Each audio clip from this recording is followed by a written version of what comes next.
Okay, so welcome to the Coaching Corner podcast, and I'm so excited to be here today with Diane Jones, who is a specialist in ADHD coaching. So, Di, I'm just intrigued because I know you can get so many different types of coaching. Why have you chosen to specialize in ADHD coaching? The reason I've chosen to do that is partly for my own personal experience with ADHD, and also the huge lack of support that's out there for people with ADHD. When you think about, somebody who has a heart condition, they get told actually this is what you need to do, or these are the pills you need to take. This is what we need to see you every X amount of months. Whereas when you get diagnosed with ADHD, yes, you can get medication, but it's kind of like off you go. Mm. But it doesn't really kind of not fix, but it doesn't kind of really go through the difficulties, what you need support with. So I found that when I did my coaching certification, is that actually my case studies seemed to be, well, a couple of them had ADHD diagnosis, and then the other people were obviously had ADHD traits. So I was like, okay, so maybe this is the universe telling me something here.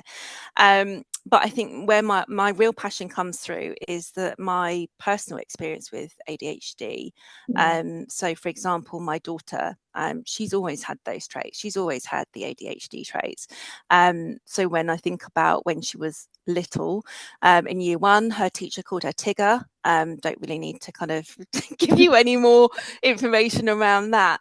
And I remember at the time, asking, actually, I think, can we start the process around ADHD? And they were saying, no, she's just a child. She'll grow out of it. It's just, a And that's child really thing. interesting, actually, that you've had that experience because my experience has been like the total opposite. So almost like trying to force a diagnosis, where I didn't necessarily want one because I've had a very different experience in my family with a Mm-hmm. diagnosis. So that was just a personal preference. And I know, like it sounds like yours is kind of the opposite of that. And I really struggled. And I had a teacher that said to me, Sarah, whatever your choice is, just stick with it. It's going to be hard because it's the opposite of what the school wants to do. And it's almost like I was fighting this kind of system, like just like it felt like an uphill battle every single day. And that's on the flip side of it, of not necessarily wanting the diagnosis, but it sounds like you've got ADHD, and then your daughter had the traits, and you wanted that to be recognized. Like, what was your experience as a parent, almost like fighting against this system that wants to do something opposite? If I'm honest, it's horrendous, and I don't think that schools are, and this is a personal opinion, but I don't think schools are set up for children who have certainly ADHD. For example, I remember my daughter came home one day and she said, "I'm annoying," and I said, "What do you mean?" Oh, And bless. she said that she'd been taken, and this was year two. Um, she'd been taken out to do some extra work with, and the person had told her that she's the most annoying pupil that they'd ever experienced. It hurts my heart to say that. Ooh, but and so that was a label that she was given. You're the most annoying pupil I've ever experienced. So, she was what, 7 at that time, and that really stuck with her. And obviously I don't need to tell you I was raging about that. Yeah. um so but again, it's that kind of understanding. It's like, actually, she's not being annoying on purpose. She's Mm. being fizzy because she needs to move her body, because she needs I to fizz love it, that, because being she fizzy. fizzy, yeah, that's what I call it, because I think it's, yeah, it kind of, I know what I'm talking about, effervescent, Yeah. because I'd rather say that she was effervescent than annoying, but that's kind of stuck with her. And I Yeah. think for me, that then struck a chord for me, because I was thinking, but I used to be like that when I was younger. I Yeah. was always like super, super excited about everything. Oh my goodness. So, Hi, Um, can I just ask, yeah.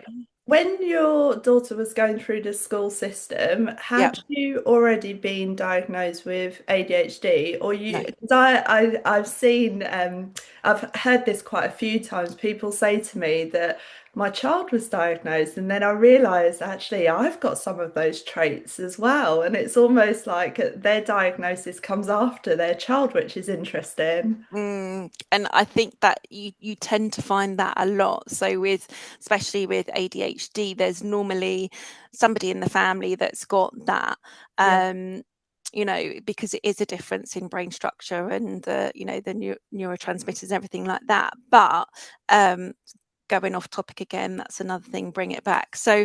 Um, so I was just told, actually, no, we don't think she's got ADHD. Da, da, da. So it's kind of just yeah, brushed to the side.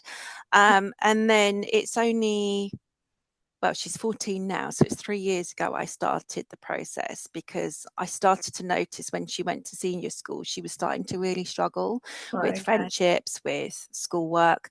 yeah. She was being misunderstood a lot by the teachers. Can you Um, just go into that a little bit more? Because if there's someone kind of listening to this and thinking, well, my child's struggling, but like what kind of struggles did you notice, like specifically with like work and things like that? with work, for sure, she wasn't able to kind of focus, and she needed to, I think, because if she wasn't being able to have kind of breaks, timeout breaks, exit passes, things like that. And she was denied that by the school. The school said, no, she doesn't need it. Mm, Um, Actually, now is a different story. I have had to fight to get her something called a pupil passport. yeah, So while she's not diagnosed at the moment, she's still waiting assessment. okay. We've been 3 years waiting. It's Yeah. crazy. I've gone down the right to choose path. That's And that this itself is is the thing, mine. and this is the thing as well. So a lot of people, I hear them saying now, I'm undiagnosed ADHD. And I Mm, think like, oh, it makes me go cold. The system in terms of like the waiting time to get diagnosed. Obviously, you can go like down the private route and see like a clinical psychologist or someone like that. But obviously you have to pay for that. So mm, some people are like literally waiting years. So they recognize that they've got these struggles, that they're finding these things really difficult, relationships, work, for their children or for themselves. Like, and this is where I see your role as absolutely critical in terms of how you can support people, whether they're diagnosed or whether they're undiagnosed, because actually the system is taking so long to get mm. to that point. So just tell us a bit, because I know some people out there might be thinking like, what is the difference between like coaching, as we call it, just general coaching, and specifically ADHD coaching? Like, how do you help people specifically around ADHD? So with my ADHD clients, you tend to find that, well, first of all, there's low self-esteem. So it's people thinking, I can't do this. Why can't I do that? And it's really interesting because I find that most of my clients are undiagnosed and starting that process off. But the difference with generic coaching to ADHD coaching is that it is a little bit more directive. So, for example, some of those questions need to be a bit more directed in terms of what they need and what solutions they can come up with. There are things, for example, I'll just give you an example like body doubling. In order to get over that procrastination or in order to start that kind of dopamine flowing, if you've got that body doubling, that can really be helpful. So, Personally, I Di, find just that tell us a you bit more about body doubling because I've heard it mentioned quite a few times. So, if no one knew what body doubling was, what is it? so it's essentially just that. It's body doubling. It's doubling up with the body, but it's just so that it also gives you accountability. So there are certain apps out there that you can apply with, but basically body doubling is somebody doing something alongside you. Okay. So for example, if you're kind of procrastinating about the washing up, um, you can say to somebody, well, if you've got somebody else in your house, come and stand with me. They don't have to do it for you, but Right. if you've got that person there, it kind of gives you enough kind of oomph to go, right, okay, let's just get this done. Yeah. Especially when it comes to things like paperwork, or especially being self-employed, that can be, yeah, Mm. accountability And is and huge that's for that. quite interesting actually, Di, when you talk about being self-employed, because I find as someone who hasn't been diagnosed with ADHD, that as a self-employed person, it's difficult anyway. It's very challenging to like create a routine because you have so much freedom of time, but then you have to build your business and get your clients and all of these different things. Like there's quite a lot of hats that you have to wear, and you constantly pulled in different directions. If your brain is operating in a different way, where that is like you just naturally pulled anyway in different directions and you process things differently, like how do you manage that? Well, it's a challenge, not going to lie, but I think, personally speaking, because this is just a passion of mine now, that sees me through, that kind of gets the ball rolling, it Yeah. motivates me, and that's where I want to go. Mhm. When it comes to things like, for example, business plans, or accounts and stuff like that, I might procrastinate around those kinds of things, but that's where body doubling comes in, because actually I know I've got to do those things. Yeah, So either I can tap into, somebody else I know who's self-employed, and go, look, can you just kind of jump online with me for an hour, I love put that. some music on, and then we tell each other what we're going to do, or what the goal is for that hour. Yeah, So I'll say, right, I need to get my accounts done for this month. yeah. And they'll say whatever it is they want to do, and then we'll put some kind of like focus music. Focus music is amazing. You can find some What really what good is stuff your on. focus music that you listen to? So the focus music that I listen to is actually a YouTube channel. Oh gosh, I can't remember what it's called now, but it's actual focus music, but it's Okay, binaural beats, and it's beta okay, waves. So it's okay, a beta output, amazing. because neurotypical, apparently, people work better with gamma waves Okay. frequencies, whereas I know that's I'll come Yeah. back. I'll come back. But so yeah, so put that on, and then just crack on. And actually, again, it's that body doubling, Mm, that's like, for me, that kind of brings my dopamine up, because I'm like, right, okay, because I know it's not socializing, but there's somebody else there, mm. so I'm not having to do it on my own. That's amazing. And what I love about your experience is that it's just like literally so diverse. So I can see you working with people who are working in an organization that doesn't really understand them as someone with ADHD, because you've worked in an organization, and also like like people talk about running their own business, but I think when you've done it, like when, like you said, the accountant, the thinking about the marketing, thinking about the sales, thinking about your social media, like you're doing all of that. And you're a parent, so you understand about like the school system, the challenges with an ADHD child as well. You've just got so much experience, like lived experience that you can offer your clients. I just find it like so exciting about how much you can help people. It makes me like literally want to cry. I'm so happy for you because I've seen your Love that. journey. I love it. Like I have seen your journey from like the minute we met in, was it like a coffee area? Yeah, it was a coffee area. I remember you asked me for something, and I looked at you and I was like, "Oh my goodness!" Because I was just in awe of, like, yeah. Anyway, Was it? it was I funny. think, Yeah, did you not have, there was something about, I'm sure I gave you some watermelon you or did give something. me It was so watermelon, Sarah. You did, because I didn't have anything for lunch, and you said, "I got watermelon." I was like, funny "I don't that really like watermelon watermelon, has but I'll led take it." to. And it was the sweetest, nicest watermelon. Oh, It's meant to be, Sarah. I remember that day that we met and just watching your journey and seeing like the transformation. And everything that you've done in that time is just so inspirational. So yeah, I'd just like to just ask you for other people like listening out there and just thinking, I know I want to work with Di. Like Di is the person for me. She gets me, she understands me, she's lived through this herself, and I know she can help me get through this. Like, how would people contact you and what are the services that you offer? So I have a website which I can send to you so that people can have a look at. I do have free resource bundle on there for executive functioning tools, which actually is really cool. It's free. It's free. Yeah, so there's that. I also do a free connection call for people.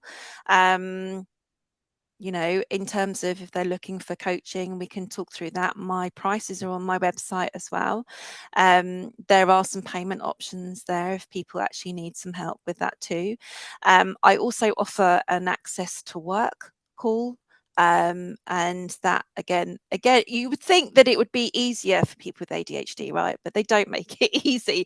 So access to work call, and that's really about tapping into some government funding for people who are either in work, trying to start work, and it's all around what the tools you need. So it could be, for example, for ADHD, typing can be quite boring. Some it's not, some it is.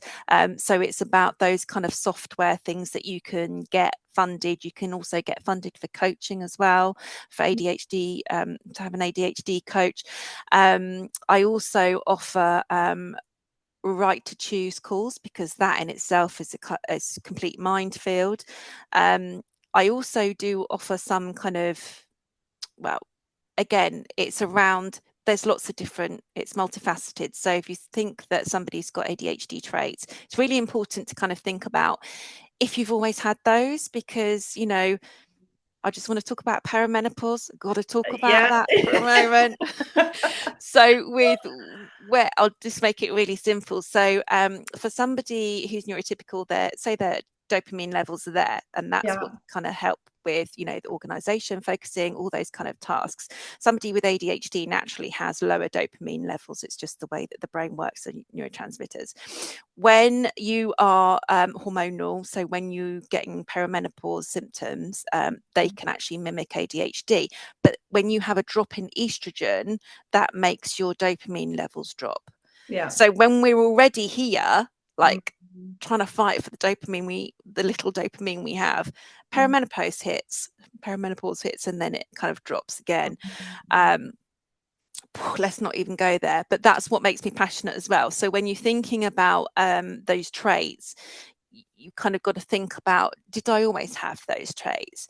Was Yeah. I like that as a child? Did I struggle with these things as a child? Because if it's kind of a new thing, there's so many different crossovers. PTSD Yeah. can be a crossover as well. Yeah. So just going back to the coaching, so that's what I offer coaching around ADHD for women who are going through perimenopause. Obviously, like you say, I've got lived experience of being a mother with with those traits, and also being a single parent of a Yeah. teenage person who Yeah. also has Teenage is ADHD very trait, which is just interesting. like so any kind So, of form so of Di, hormones just tell us a bit because you've studied NLP. So yeah. you mentioned like before we started the recording, we started talking about like NLP and how that has helped with your ADHD coaching. Like how specifically has that helped? So within my experience of coaching ADHD specifically, I found NLP really, really helpful. And that's purely because when you think about, well, when I think about my clients, there is a lot of low self-esteem there because we've always been told you can't do this. Why can't you just do that one? So there's a lot of self-blame that comes with Mm, ADHD. So, for example, a lot of my clients are, I should be able to do this, or I should yeah. be able to do that. And some of those NLP, so for example, the shoulds, Yeah, the the question modal back, operators, yeah. the yeah, modal It's operators. almost like the rules that might not be our rules that we've given ourselves, but someone else might have put that in us. Like Mm, you should mm, be able to do this, but you can't mm. do this. I had a client who who said that she should have been able to do something. I should have done this. And I said, should you? Mm. And that, I didn't need to say anything else. Yeah. That is so powerful, because then you could see that she was starting to think, well, should I? And Yeah. then actually the conversation that came from that was actually, that wasn't actually her responsibility. So no, she I love shouldn't have that. had to do whatever it was that she's Yeah. was saying. So, but It, NLP is really powerful, as well as the kind of the creative thinking within that. So when you think about, okay, the switch is task switch, and the kind of thinking of other things kind of switch in the brain doesn't work great, ADHD style. yeah. So when you think about the kind of the inattentiveness with ADHD, we tend to kind of either think of the future or think of the past stuff that's gone on.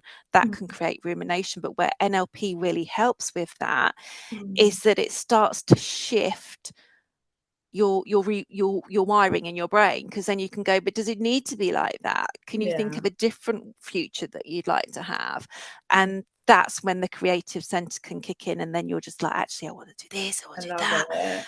And And that as really soon as embeds it. you like started talking about creativity, I was thinking about the Disney model and how good that would be in terms of like just giving you that freedom to let your mind go in all different directions and let it create something, but also bringing it back to actually how do I implement this? And it's interesting because when I look at some of the kind of critiques around NLP, some of it is that some people perceive it as being like outdated, that it doesn't really cater for neurodiverse people. It's all about neurotypical. When actually it's just so interesting listening to you talk about how it is so relevant for now, like thinking about people's map of the world and how their difference might be their culture, it might be their gender, it might be neurodiversity. There's so much that you could bring into it that NLP will help with. So that's lovely hearing about that. I'm just mindful of time. Mhm. So you mentioned your website, you've mentioned your services. We'll obviously put your links at in the description of this podcast episode. Um, what would be your like words of advice, Di, for people out there who have maybe been diagnosed as ADHD, or they've got a child who they're going through that and struggling with the system? Like, oh, it makes me go cold. Like, I don't know what you're gonna say, but I know it's gonna be powerful.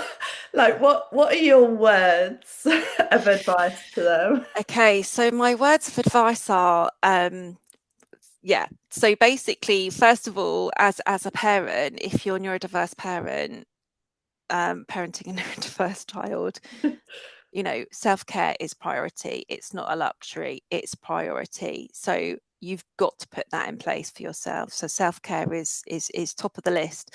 And what I would say is, you know, we okay, we have struggles, we have challenges, but you know, we it's like kind of what I say to some of my clients about, especially when we're talking about their ADHD children, it's kind of almost in the school system, it's like kind of trying to ram a star shape into a square shaped box, and you end up just kind of chipping those kind of sparkly points off. Yeah, Actually, no, we yeah, are we are shiny, we are Tiggers, we do light the room up. And so yeah, just shine, but please, please, please put self-care as top of your list, both for you and your child. If you've got any thing you want to talk about in terms of putting something in place for your workplace, because I've got an employee passport, that's another thing that you can do, yeah. as well as a school passport, then please just get in touch and we can have a chat. I love that. Well, thank you so much, Di. It's been really interesting, and I always love talking to you anyway, so it's been amazing. Thank you so much. Awesome. Thanks for having me. All right, take care.